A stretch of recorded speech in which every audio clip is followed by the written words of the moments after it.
mentally ill teenager who had been groomed and preyed upon and sexually exploited online to the point of authorities getting involved. I spiraled into a hatred of myself and my body and was told that it was just because I was a boy born in the wrong body and that this would fix me. I was affirmed down a path where I wasn't given any other choice as to what would help me.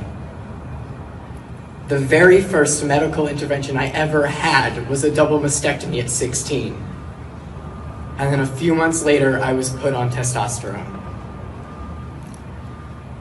I'm now 21, and I will live with the impacts of that so-called care for the rest of my life. In the past 4 or 5 months, I have watched as my body has fallen apart in front of me, my joints constantly hurting, my vocal cords aching, watching as parts of me atrophy away before my very eyes. And yet at 16, they looked me in the eyes and they told me this was care. They told me it would save me.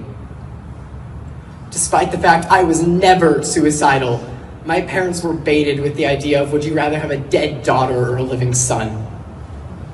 Bullied into going along with it, their biggest crime being trusting those who they thought took an oath to do no harm.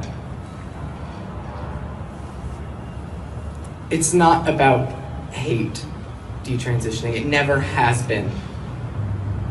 It's about keeping kids whole. I've worked with children, I've seen them explore the world, and I've seen that magic that they have. And doing something like transitioning them takes that away.